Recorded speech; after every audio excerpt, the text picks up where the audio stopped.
That's right. Welcome in. Episode 7 of the What Do We Do podcast. Kyle Bogey, Dewey Steffen with you here at Great Lakes Wealth. And Dewey, it's been a fun ride so far. Here we are now midsummer. We got a lot to look forward to coming up into the fall, right? Episode 7. Can you believe it? We're into July, second half of the year. As I said before, we're just getting started. And you might not be able to see, if you're watching the video, okay, of the podcast, and you can check that out, by the way, on YouTube, you can see the skulls on the polo that Dewey's wearing right now. Very fashionable. I love it. Well, I think I got a little outdone last week. I had the traditional Great Lakes Wealth polo, and you came in here with flamingos, I believe. Oh, yeah. Is that right? Yeah. It's called the millennial dad look. You know, the short, polo, half-dress shirt, but kind of you're partying a little bit. You know, it's that whole thing. I understand. It's like the mullet of the 2020s, whatever, combed in the front, party in the back, something like that. Well, you had the flamingo. I said I would bring something this week that would just kind of complement that. So I do have my skull polo, fresh from the golf course, and we're just going to go with this for this episode. I have some Aztec arrows or something on my shirt. I don't know. Who the heck knows? Nobody cares. We got a lot to do on episode 7. We're certainly going to get into an update on the market, what's been going on the last couple of weeks. We will also actually take a look at how these new cases, the COVID-19 pandemic, is going to potentially affect the sporting world moving forward, as a lot of different professional leagues are going to be getting back into the swing of things. Who knows what's going to happen with the NFL and college football, so we'll certainly dive into that as well. But let's go ahead and start with just an overall market update. Q2 kind of just coming to an end there. Overall, what have you seen over the last couple of weeks, just to kind of get people, I guess, back into the swing of things? Yeah, you know what Confucius say, may you live in interesting times, right? And this is unbelievably interesting times. I mean, Tale of Two Cities, there you go with that one. January through March, one direction, down. March through June, basically back up, right? So Tale of Two Cities, amazingly unprecedented times, and at the end of it all, we're in a situation where we have things ahead of us that are not yet settled. So we're going to dive into that today and talk about where the markets are hopefully going to go from here and have some kind of direction behind that. Pretty darn steady, I guess, back to normal approach, or steady upward trajectory, with the stock market over the last, 60 days roughly or so. But over the last couple of weeks, it's gone down back a little bit, starting to kind of see some of these, maybe COVID-19 headlines and the cases starting to go, and spread around the country. Is that starting to kind of creep back into the market? Is that one of those reasons why we're starting to see a little bit of that dip again? Well, we had kind of the market start January of 2020 go up, continuing the torrid pace of the economy. We were at a low of unemployment. And then in February, as whether there was the rumors of a virus and things kind of came home to roost, we had February, the market go down. March, the market, collapsed. And then in April and May, this unprecedented rebound. We had, I think, what was the number? Over 20 million unemployed people once we got into the depths of it. And so the recovery is unprecedented. We didn't really understand what was happening, and there's a lot of reasons as to why. But when you look at where we are at the end of June, you have the Dow Jones Industrial Average down 9.55%. You have the S&P 500 down 4.04%. You do have the NASDAQ, which is the tech-heavy index we talked about in last week's episode, that's actually up 12%, right? And then beyond that, you have this other index we did not talk about before, the Russell 2000, minus 13%.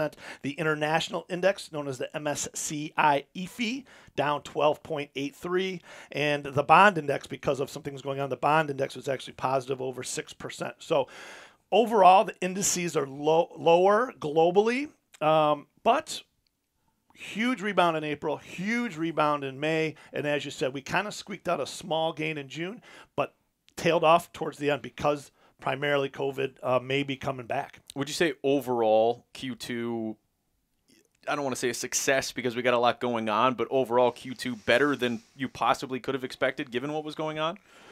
Great question, and I think we're just counting our blessings, right? CYB. I don't know if I've used that on any of these episodes yet. I know I've done MGD. We'll add that to the gamut. I love it. MGD, make good decisions, and CYB, count your blessings. In golf terms, and I know you love the golf, Bogey, we call it right now a mulligan, right? When the market crashed in March, everyone was going, oh, I just wish I could have it back. I just wish, right? Well, guess what? It's basically back. We're still down, but nowhere near where we were. And, we're going to talk about where we think we're going next. And so if you were going to do something with your personal portfolio in March and you just wish, maybe you should consider that, because this could be that golf term of a mulligan. I like to call it a members bounce. When I CYB, count your blessings, maybe a nice kick off the tree goes back into the fairway or something like that, right? I understand members bounce for sure. That's always an encouraging thing. By the way, episode 7 of the What Do We Do podcast, please, we encourage you, download, subscribe, share, rate, all of it. Please give us feedback. If you would like to find out about some other things, maybe hear Dewey go on about some other info, maybe other things about the stock market. We certainly love to hear feedback from everyone out there. We appreciate you guys listening so far up until this point. So we've talked a little bit about, the pandemic and what we could be seeing here as the summer moves forward. I guess as far as investors are concerned, are we starting to see some people get a little bit scared off here, in those midsummer months? Are people starting to almost hold back as it comes to the market investing on things, or are people still just gonna go in, invest, keep going, and see what happens down the line? Have we seen it slow a little bit at all? Well, take a step back. We were totally caught off guard by this virus, globally, right? And then as things became to unwind and panic set in, the Federal Reserve came out and said, we will help. We will help. And they did it, in a bunch of different ways. The Congress then got together with the president, and they then passed some packages to help us all get through this, from a financial perspective. But as things kind of became a little more clear, it was this COVID virus. We were all on quarantine. And when would we go from the stay-at-home economy back to the get-out and traditional economy? Follow me, Bogey? Mm-hmm. Okay, so along with that, here we are, let's say last month in June, and we're opening up states again. So we're slowly coming online. Every state's different, but we're kind of coming online because you know what? Some of the scientists had said COVID won't be around in the summer, whether it's the heat or just, the responsible citizens that are 6 feet distancing. Well, here we are in June, and whether it's because of the distancing or the missed, diagnosis of how the virus, can be spread, whatever the case is, we're seeing upticks in the cases again. In fact, yesterday was a record number of cases of 60,000 cases. This is now July, right? So all of that to say that these states that we're reopening, some have just said, all right, let's just freeze where we are. Let's stop the reopening. And now some are actually having to say, all right, actually, we're going to shut some stuff back down. So as things were looking to become more opportunistic, and that maybe we're getting through this, and we have the backstop with the Federal Reserve, fiscal policy, and monetary policy, now we're suddenly going backwards a little bit. So we need to kind of, take it day by day and data by data. I certainly don't want to be, a Debbie Downer or, anything when it comes to that. But, as far as, Q3 and the projections and what we can expect, I guess, moving forward here the rest of the summer and here into the fall, have we seen the worst of the economy? Is it potentially going to get a little bit worse before it gets better just because of the extended unemployment, that's going to come up here, at the end of July? Is that going to affect the economy? Are more businesses going to have to shut down? Maybe some locations, various things like that, some downsizing. I just wonder if we've seen it at its worst, or if there is still a little bit lower that we would have to go before we really start to make the comeback. A great question, and there's probably several parts to it. You have unemployment or employment, however you want to look at that. When you say the economy, you're talking about GDP is what the experts consider it, gross domestic product, and that's a name for the economy, or just a way of expressing economic activity. And so we are in a recession. We had such a fast drop off in Q2 that the United States is technically in recession. And so to your question, is it going to be or are we up in the middle of a V-shaped recovery? Is it a U-shaped recovery? Is, as we talked about in a prior episode, going to be a sawtooth or a bunch of W's in this recovery? We don't know yet, but we're going to have to continue to watch and learn. The great thing is, I guess, short term, July is when quarterly earnings come out from a host of important companies, most of the companies that are publicly traded. So we're going to hear in the next few weeks what is happening, from their perspective, and that'll give us some guidance. I want to kind of veer off, from that conversation a little bit, because I've even heard this conversation. I might be in the market, to buy a new house here in the next year and a half or 2 years or whatever, and some people are saying, well, interest rates are at an unbelievable low. You might want to speed up that timeline. Is there an outlook even, or a guesstimate at this point as to what interest rates could potentially look like here moving forward, and how soon they could start to go up? Because they have hung pretty steadily at that low rate. Another great question. And part of the force behind the recovery in the last few months is the Federal Reserve came out and it's said that he will leave, or the committee will leave, interest rates at close to zero or at zero, I believe, until 2022. Jerome Powell. And so Chairman Powell at a pretty, he mentioned that they have a policy to help, and that'll keep rates low, for quite some time. So that helped push the markets, I think, the day after he said that, up 500, 1,000 points, some crazy number. So interest rates will stay low for quite some time for those that are looking to buy homes. Absolutely. That's good news for me. Maybe not have to speed up that process. You know how hard it is to move houses. So we obviously are headed into what is going to be, I think, an historic fall here, no matter which side or, which way you look at it, as we head toward the election. I mean, this is an election year, which is absolutely insane to me. Everything we have going on in 2020, and then we have to worry about an election here coming up in the fall. So as it pertains to Q3 and the projections moving forward, we kind of touched on it a little bit, but how big of an effect, and maybe how hesitant will some be, how excitable will some be, based on what transpires and what, the results may end up being this fall? From the election perspective, a lot of discussion about that as well, and we're going to keep going in a circle with all the different data that we need to digest right now. And the election is one that's kind of still out there, so that's obviously going to be in November. As we stand today, some of the polls, most of the polls, I believe, have Biden with some double-digit lead. His approach, from what I've read and what I understand it to be, is that he will undo a lot of the tax cuts and some of the tax and economic programs that current President Trump has put into play.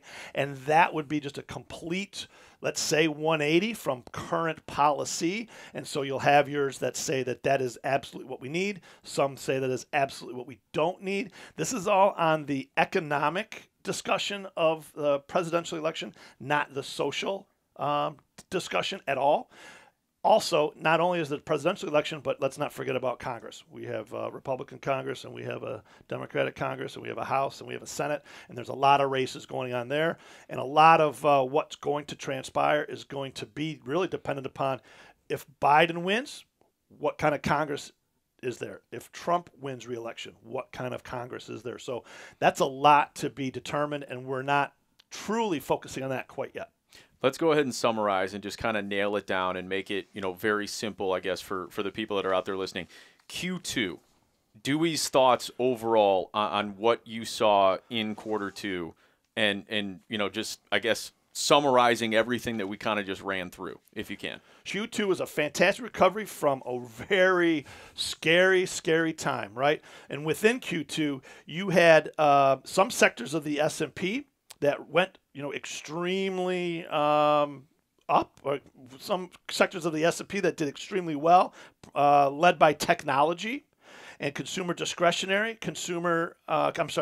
communication services, healthcare were about even. Those were even or up. Below that, you had other sectors of the S&P that just had a horrible first half of the year, and including the second quarter. That would be energy. I think we'll also remember that in the Q2, energy actually went negative one day, right? It went from $30 a barrel to what, almost negative $40 a barrel, right? This was the unprecedented times that we were in Q2. So you had the financials that were down the first half of the year, 20+%. Industrials are down, utilities are down, real estate certainly down. So you had a Q2 that we are blessed to have the recovery that we had. A lot of the valuations are back, and some companies are thriving. We've talked about surviving versus thriving, but now that this Q2 is in the books, or the first half of the year is in the books, we now need to focus on Q3 and Q4, and it is going to be a wild ride. Hi, this is Dewey Steffen, CEO of Great Lakes Wealth. Are you interested in investing but aren't sure where to start? At Great Lakes Wealth, our mission is to provide Wall Street solutions with Main Street values to our clients and the communities we serve. We offer a qualified, experienced, and dedicated team to each and every client. We work with conservative, moderate, and aggressive investors and strive to help them reach their financial goals. So if you have at least $100,000 to invest, please visit our website at www.greatlakeswealth.us or call me, Dewey Steffen, at 248-378-1200 to learn more. Thanks for listening, and I hope you enjoy the rest of the show. 6 episodes in, this is now episode 7. That's a perfect transition right there. You're getting better and better every single episode. This is amazing. The chemistry, it just continues to grow. So transitioning to Q3, I guess, what is Dewey's forecast here as we do kind of look ahead? Again, a summary of some of the things that we kind of ran through. Well, let's remember that we lost 22 million jobs in March and April. We've recovered maybe 3 million jobs in May and an estimate of almost 5 million jobs in June, right? So we're plus 8 million, let's say, from the 22 million. Okay, U.S. unemployment is still at 11%. We were at 3.5%, give or take. We were cruising for a while there, yeah. Right. So when you think about where we go now, from Goldman Sachs, one of the research firms, one of the investment houses that we pay attention to, they have a forecast of an unemployment rate that will still be 9% by year end this year. And again, we're at 11% now. We were at 3.5. Okay, follow me? Mm-hmm. 2021, end of 2021, they project 7% unemployment. 2022, 6% unemployment. 2023, 5.5% unemployment, right? So if they are correct, we won't even be back to where we were last December or this January. That's going to be a challenge for the economic prosperity of the entire country. There's going to be pockets of strength. There's going to be pockets of weakness. We're, again, talking about airlines. We're talking about hotels. We're talking about leisure. We're talking about restaurants. We're talking about retail to a degree. You can switch gears to, are the children in America going to be going back to school in the fall? We will certainly soon enough be talking about athletics, professional athletics, college athletics. We're going to let you give us your forecast, okay? We're going to talk about what your thoughts happen to be on that subject. But you have a lot that we have to analyze from the economic perspective of the country, and then we'll dive into the investment community and find out where we think those pockets of opportunity are. The last thing I'm going to say on it, Bogey, is we talked about before about there's the now, the then, and the later. We were in the now when it was the stay at home. We're now in the next, or the new now, but now it's going to be what's next. I think that's perfect for the first segment, the market update. Is there anything else that you want to, like one more thing that you would want to just add in that you I should probably think is important? I should probably just pop in a couple just about our bottom line, like what we think, just quick bottom lines. Let me just see a couple of them again, just so it's a little bit not so vague, but actually whatever. So I'll say bottom again, Dewey, what's the bottom line, or what do you, I don't know, whatever, some kind of bottom line, and I'll just say the coronavirus numbers are troubling, but boom, this will help out. Expected volatility. I'll just read that. Savvy investors, talk to your professional. Okay, I got this. And then, so I'm not gonna say all. I'm just gonna say those three. Sure. Talk to your professional. It's already at 20 right now. Yeah. We were gonna go a little longer this time, talk about whatever, and you can always splice. You can cut out a couple. I'm sure there's a lot more ums. That one, I don't need that. talk about, well, I'm going to mention gold just briefly, and that, yep. Okay, so yeah, let me I'll just run through those when we're talking, and we'll wing it from there. Cool. 3, 2. All right, so we summarized Q2. We kind of looked ahead a little bit here, to Q3. Overall, I suppose, your outlook, your thoughts on COVID-19, what the market's going to look like, what's going to transpire here, moving forward. Yeah, if we had a crystal ball, or if we had tomorrow's news today, we would tell you that we think that the markets are slightly overvalued. Some sectors are maybe even extremely overvalued within the subset of the markets. So with that, we would expect that there's going to be, a short-term drawdown or a short-term pullback in the markets, however you want to describe it.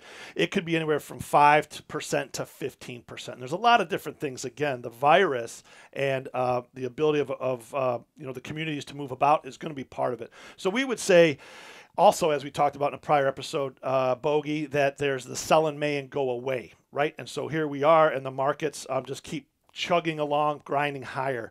We're going to say that maybe as we get to the earnings, in the next week or so, that's going to be the tell, and we would probably see some softening going into July, into August, and then with the data, exposed, we think then we can hopefully have a strong rally into the election cycle and into the end of the year. A lot of it will depend on what happens with this virus.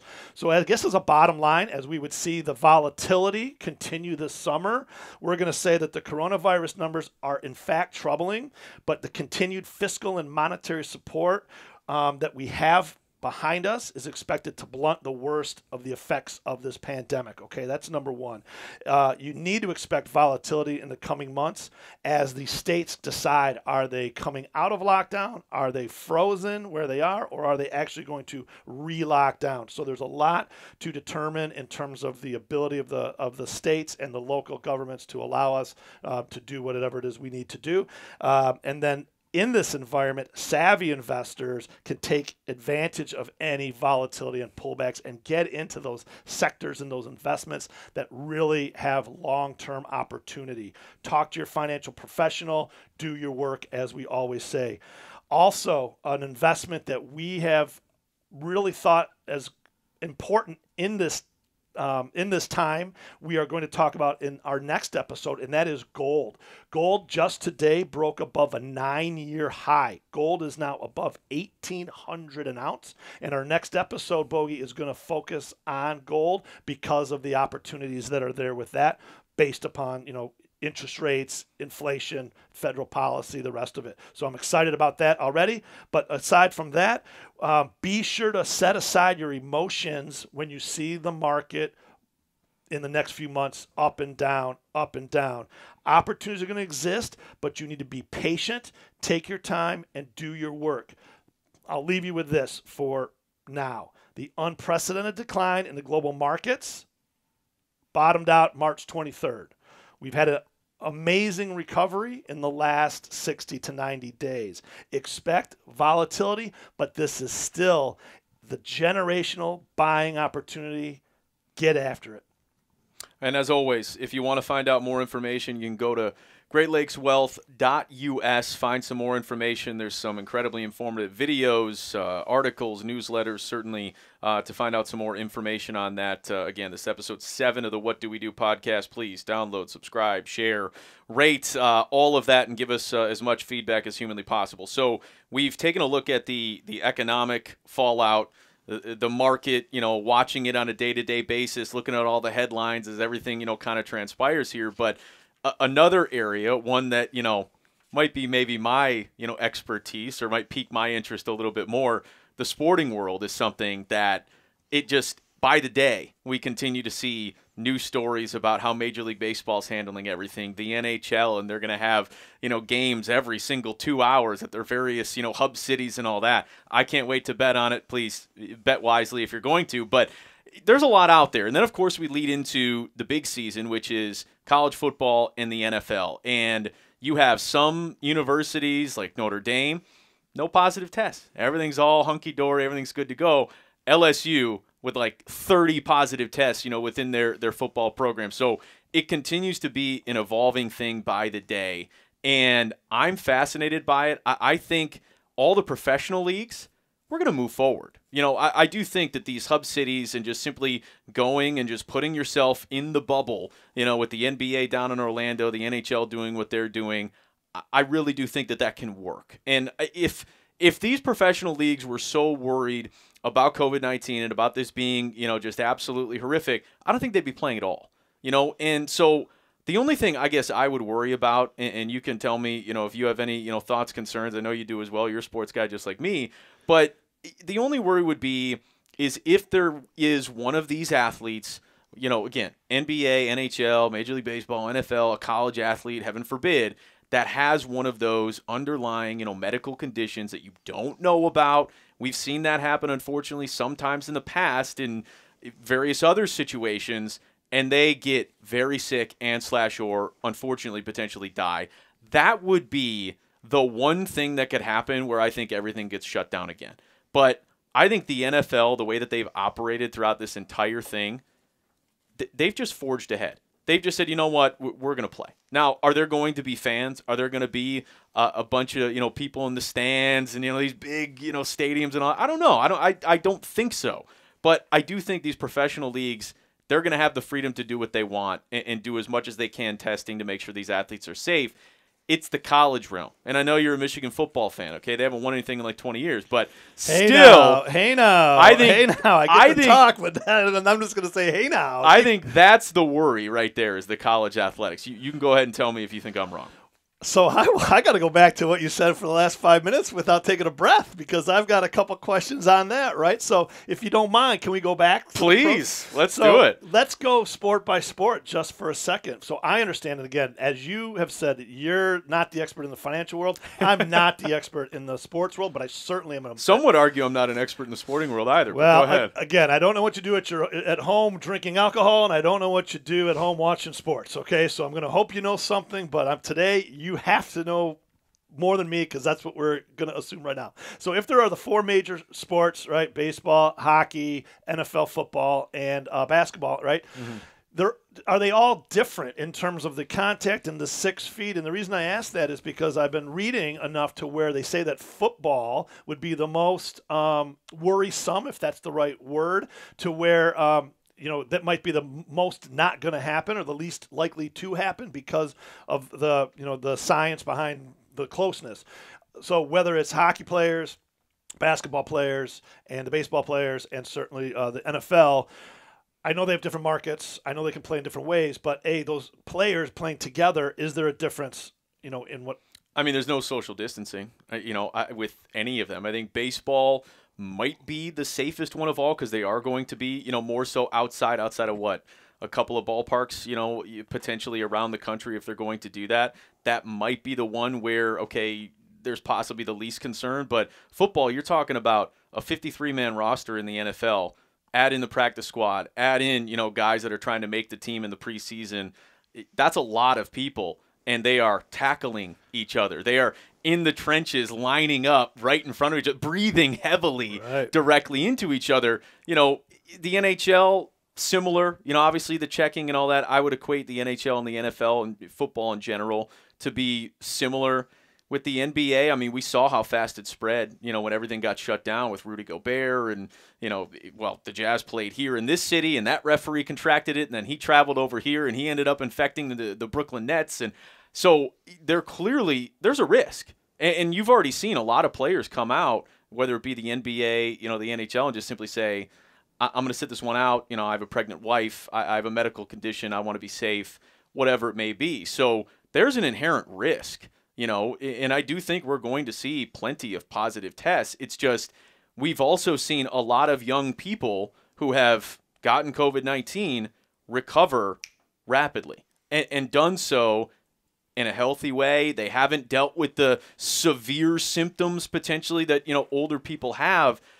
I got to believe that's going to be the majority, but it literally, again, it takes one major issue for the negative headlines, everything to kind of come full circle and potentially get shut down again. So for our listeners and for me, tell me if you know, and if you don't, I won't hold it against you.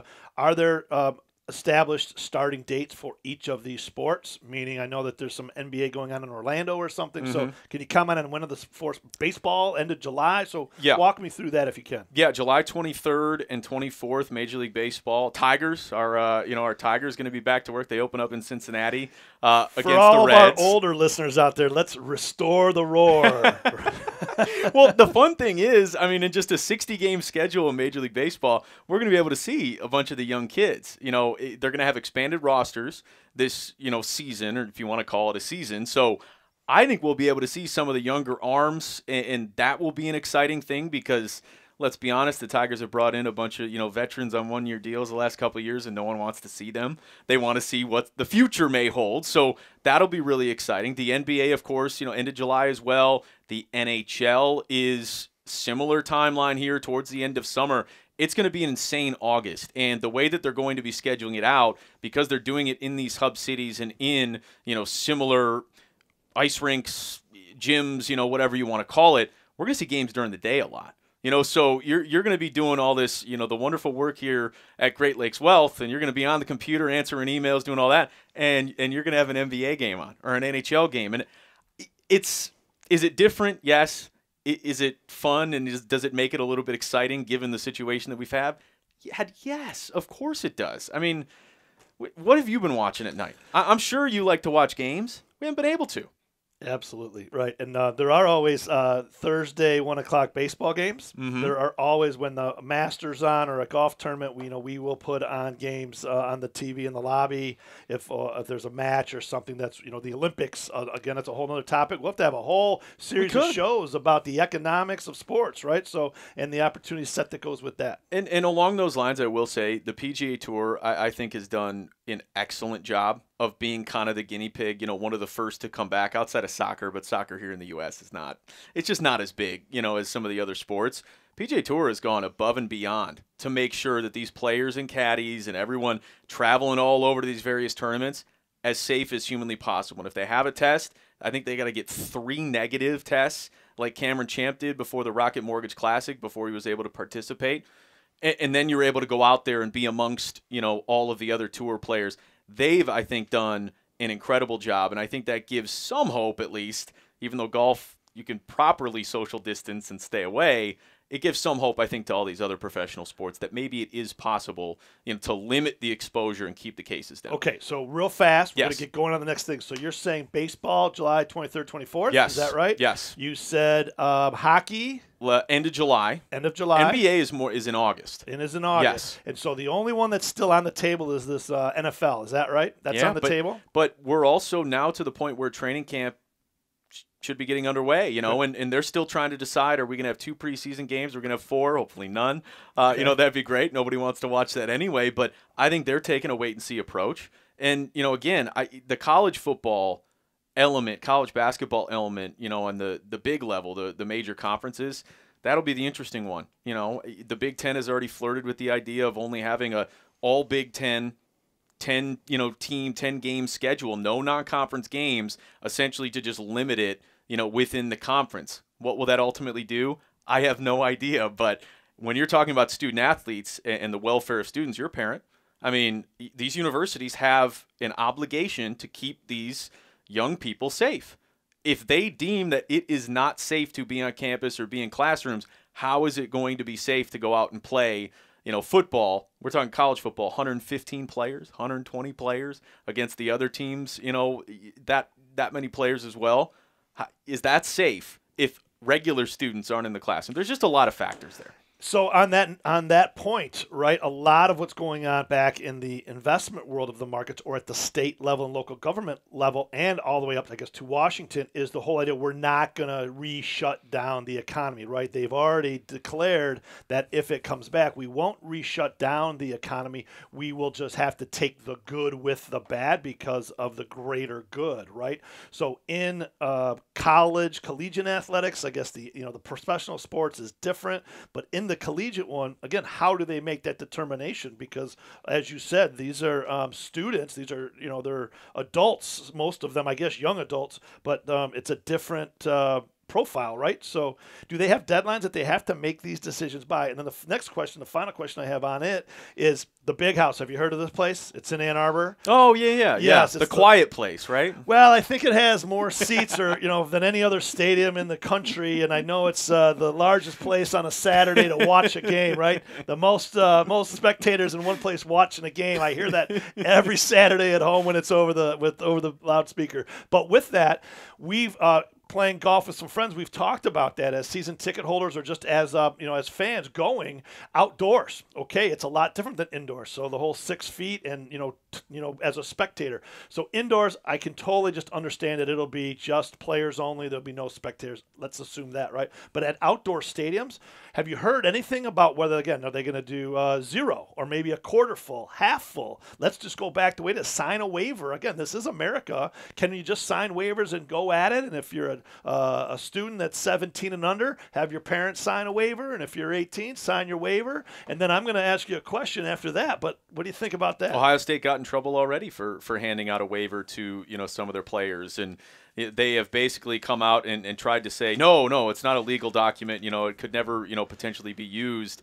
moving forward. But that is that slippery slope all these universities are figuring out. I mean, Jim Harbaugh recently said that he'd rather they play in an empty Big House or an empty stadium than not play at all. So he clearly has an opinion on it, even though he kind of erred on the side of caution and said, Mark Schlissel and, the Big Ten and the NCAA, they're going to be the ultimate decision makers. But it's pretty evident they want to play. And I think it's very important to think about, too, how these universities are built in these programs, what they're built on. It's big-time donors. It's regents. It's people that have millions and millions of dollars to donate to these programs. It takes a few of them to go to, these coaches, these ADs, these presidents and say, hey, I'm not going to give my $10 million to the program this year.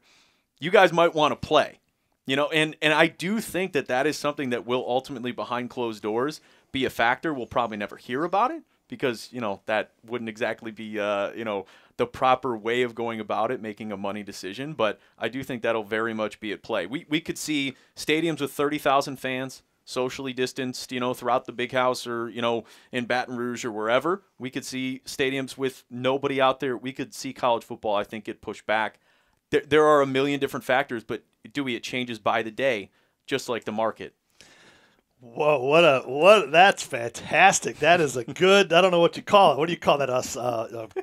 A transition? I'm not even a closing, whatever you want to call it. Who is the NASDAQ of college football? Fantastic. I don't know. Fantastic. We'll find out. Either way, fantastic. Some good discussion there. We covered a lot, went through Q2, Q3 outlook, what's been going on in the market recently, and of course took a brief look. That's fun. I haven't done that in a while, to get back into the sporting world and what we'll see potentially later in the summer and in the fall. That'll do it for episode 7 of the What Do We Do podcast.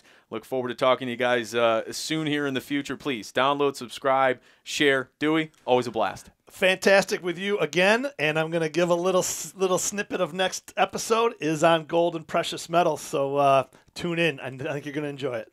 The opinions expressed in this program are for general information purposes only and are not intended to provide specific advice or recommendations for any individual or any specific security. It's only intended to provide education about the financial industry. To determine which investments may be appropriate for you, consult your financial advisor prior to investing. Any past performance discussed during this program is no guarantee of future results. Any indices referenced for comparison are unmanaged and cannot be invested into directly. As always, please remember investing involves risks and possible loss of principal capital. Please seek advice from a licensed professional.